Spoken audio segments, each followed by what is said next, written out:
국회뉴스 송금종 기자와 함께하는 훈훈한 경제 시작하겠습니다. 오늘도 송 기자 나와 있습니다. 안녕하세요. 네, 안녕하세요. 훈훈한 경제 송금종 기자입니다. 네, 오늘 함께할 내용은 어떤 건가요?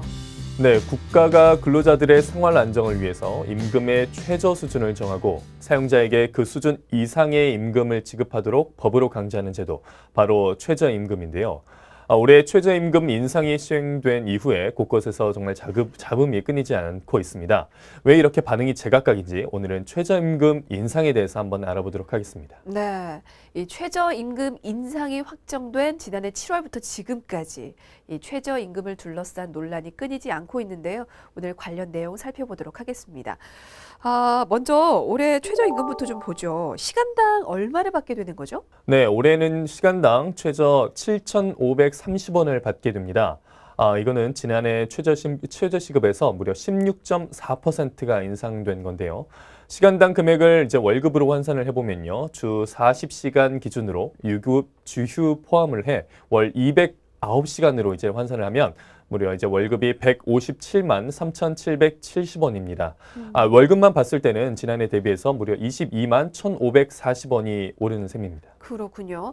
그게 정식 근로자가 아니어도 혹은 4대 보험에 가입이 돼 있지 않아도 모든 근로자에게 다 해당이 되는 건가요? 네, 그렇습니다. 최저임금은 근로자를 사용하는 모든 사업장에 적용이 되기 때문에 정규직이 아닌 아르바이트생 그리고 일용직 근로자 등 근로자라면 모두 적용이 됩니다.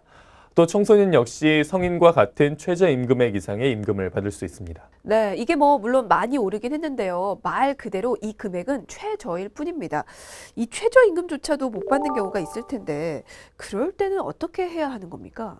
네, 최저임금에 미치지 못하는 임금을 받은 근로자는요, 고용노동부 이고객센터에 신고를 하거나 사업장 관할에 있는 지방고용노동청에 요청을 해서 권리구제를 받을 수 있습니다.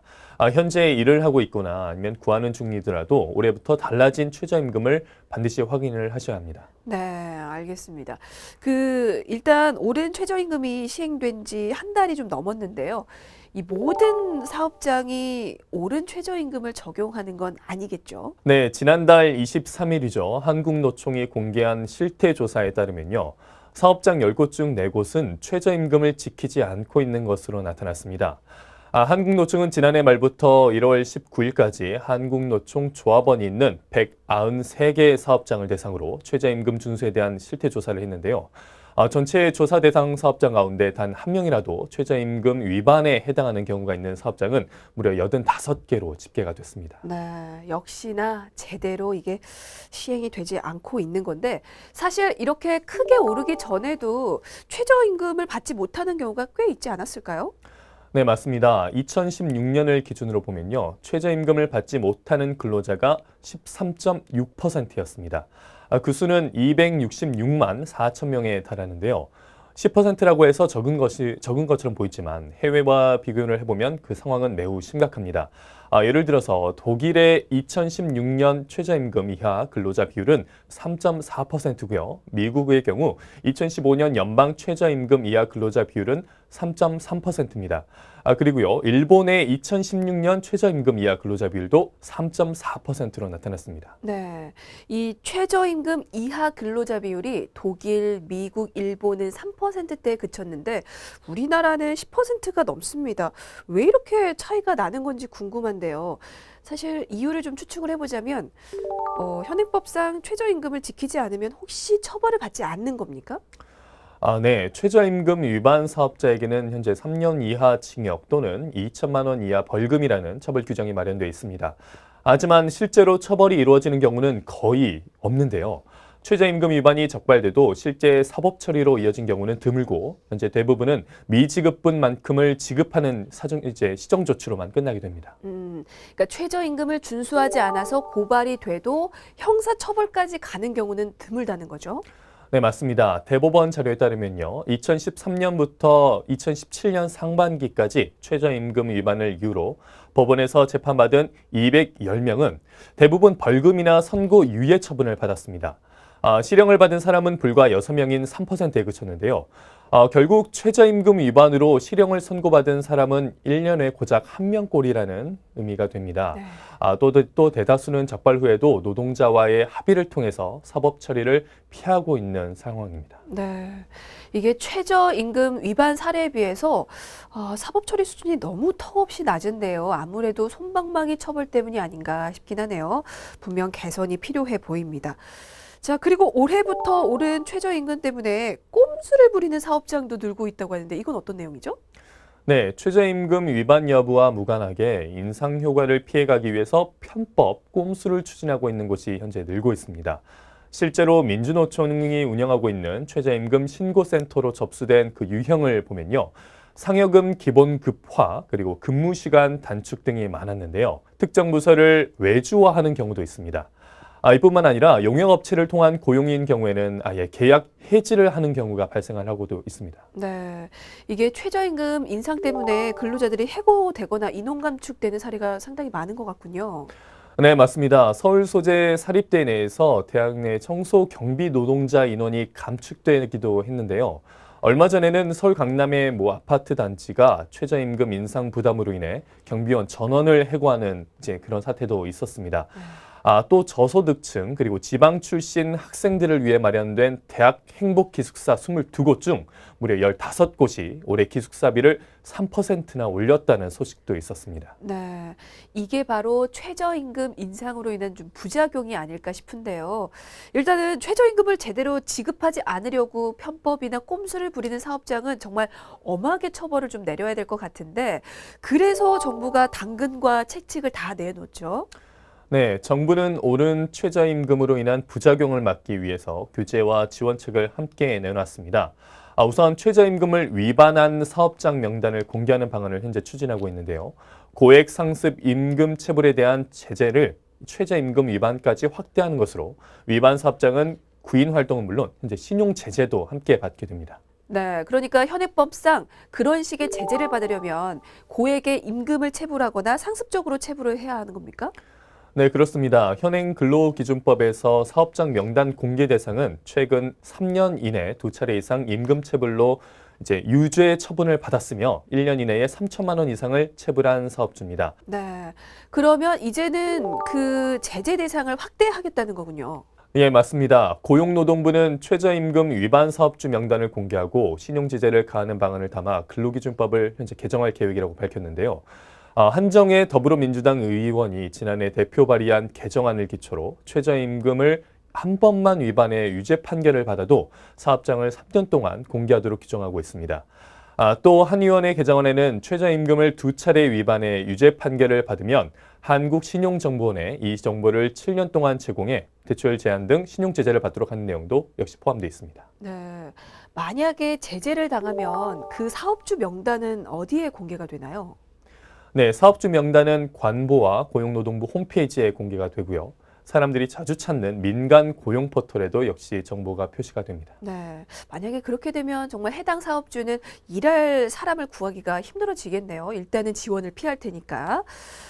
그러면 지금까지 그렇게 명단이 공개되는 등의 제재를 받은 사업주는 현재 얼마나 되는 거죠? 네, 지난 2013년 처음으로 임금 체불 사업주 명단 공개를 실시한 이후에 지난해까지 총 무려 1,534명의 명단이 공개됐습니다. 같은 시기 시작된 신용제재는 2,545명이 당했습니다. 만약 법이 개정돼서 최저임금 위반 사업주를 포함할 경우에는 이 숫자가 역시 기하급수적으로 늘어날 수 있게 됐습니다. 네, 알겠습니다. 물론 사업주가 최저임금을 반드시 지키도록 제도의 실효성을 강화하는 건 좋은데요. 반면에 또 중소기업이나 소상공인 입장에서는 처벌이 너무나 지나치게 혹독한 거 아니냐, 뭐 그런 비판이 나올 수도 있을 것 같은데 어떻습니까? 네, 벌써 업계에서는 우려 목소리가 나오고 있습니다. 영세 상공인들은 그 계도조차 없는 고용부의 강경한 조치에 현재 당혹스럽다는 분위기를 보이고 있는데요. 또 아직 최저임금에 정기상여금 등을 포함하는 산업 범위 논의는 정리되지 않았기 때문에 고용부가 최저임금 위반 사업주 명단을 공개하면 수많은 영세 사업자들에게 낙인을 찍는 효과가 나타날 수 있기도 합니다. 네, 그건 그렇습니다. 단 한 차례만 제재를 받아도 일단은 유죄가 인정이 되면 3년간 명단을 공개한다는 건 아무래도 많은 사업자들의 의욕을 좀 꺾을 것 같긴 한데요.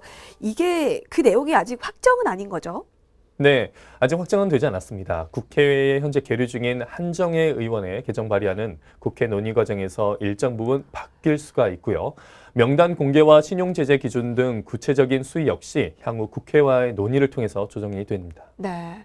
자, 이렇게 강해진 채찍에 이어서 나온 당근책도 또 알아보도록 하겠습니다. 어떤 지원책이 나와 있나요? 네, 먼저 일자리 안정자금이 있습니다. 일자리의 안정자금은요, 최저임금 인상에 따른 소상공인 그리고 영세 중소기업 사업주 경영 부담을 덜어주기 위해서 마련된 제도인데요.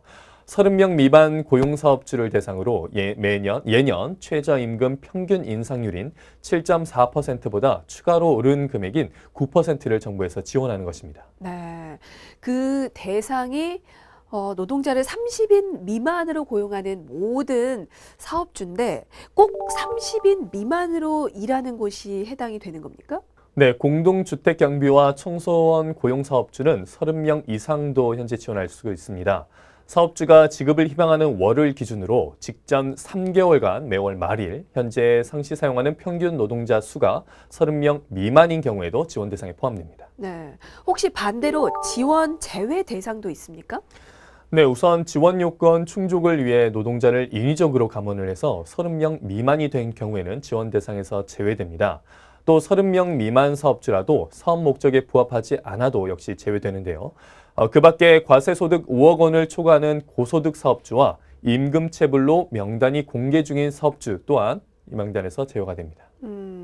그러면 지원 금액은 구체적으로 얼마가 되는 건가요? 앞서서 이제 송 기자가 예년 최저임금 평균 인상률인 7.4%보다 추가로 오른 금액인 9%라고 설명을 해줬는데 이 9%를 그러면 금액으로 환산하면 얼마인 겁니까? 네, 노동자 월 보수액이 150만 원 미만인 경우에는 월 최대 13만 원을 정액 지급합니다. 하지만 단시간 노동자, 즉 시간급이 최저임금 120% 이하인 경우에는 시간 비례로 지급을 하고요. 월중 입사나 퇴사 또는 휴직한 경우에는 근무 일수에 비례해서 지급을 합니다. 조건에 해당하는 사업주면 지원금 신청은 어떻게 하는 거죠? 네, 온 오프라인을 통해서 신청이 가능한데요. 온라인은 4대 사회보험공단 그리고 고용노동부 일자리 안정자금 홈페이지에서 하면 됩니다. 방문이나 팩스로 신청할 경우에는 4대 사회보험공단 지사나 고용노동부 고용센터 그리고 주민센터 또는 행정복지센터에서 가능합니다. 네. 자, 최저임금 인상으로 인건비 부담이 커진 이 사업주를 지원하는 대책. 그 중에서도 먼저 일자리 안정자금에 대해서 살펴봤는데요. 또 추가 대책 어떤 게 있습니까? 네, 김동연 경제부총리 겸 기획재정부 장관은요, 추가 보완 대책으로 카드 수수료 및 상가 임대료 부담 완화, 상권 내몰림 방지, 자금 부족 완화 등을 보완책의 핵심으로 꼽았는데요. 관계부처와 협의 후 빠른 시일 내에 확정이 될 예정입니다. 네, 최저임금 보완책 중에서 이 상가 임대료도 참 관심이 많이 쏠리는 분야입니다. 문재인 대통령이 직접 나서서 이게 그 부분을 강조하기도 했잖아요. 네, 맞습니다. 영세 사업자들에게 임금보다 더 큰 압박을 주는 임대료 부담을 낮추는 대책을 현재 조속히 추진하라고 밝힌 바 있습니다. 법무부가 지난해 12월 상가 임대료 인상률 상한을 지금의 9%에서 5%로 낮추는 상가 건물 임대차 보호법 시행령 개정안을 입법 예고했기 때문에 국무회의 의견을 가진 후 즉시 시행될 것으로 보입니다. 네. 그리고 영세 사업자들 중에서는 높은 카드 수수료 때문에 좀 힘들어하시는 분들 많은데요. 그 부분도 좀 구체적인 대책이 나와 있습니까? 네, 오는 7월부터 편의점, 소형 슈퍼마켓, 그리고 제과점 등 소액 결제가 많은 신용카드 가맹점부터 카드 수수료가 인하됩니다. 현재 건당 95원에서 결제 금액의 약 0.2%로 바뀌기 때문에 소액 결제 업종들이 이제 가맹점 수수료 인하 효과를 볼 수 있게 됩니다. 네, 알겠습니다. 혹시 그 외에 또 추진되고 있는 지원책이 더 있습니까? 네, 최저임금 인상에도 고용을 유지하는 소상공인에게는요, 저금리 대출을 해주고요. 한국토지주택공사 등 공공기관이 저렴한 상가 점포를 영세 상인에게 직접 임대하는 방안이 현재 추진되고 있습니다. 추가 보완책은 앞으로도 이어질 것으로 예상이 됩니다. 네, 알겠습니다. 정부가 최저임금 인상 후폭풍을 막기 위해서 각종 후속 대책들을 내놓고 있는데요. 최저임금을 2020년 1만 원까지 올리겠다는 계획을 발표한 만큼 이제 시작일 뿐이니까요. 근로자 입장에서는 당당하게 자신의 권리를 찾고 그리고 사업주 입장에서는 정부의 지원책을 최대한 활용하시기를 바라겠습니다. 자, 훈훈한 경제 오늘은 여기까지입니다. 지금까지 쿠키뉴스 송금종 기자였습니다. 고맙습니다. 고맙습니다.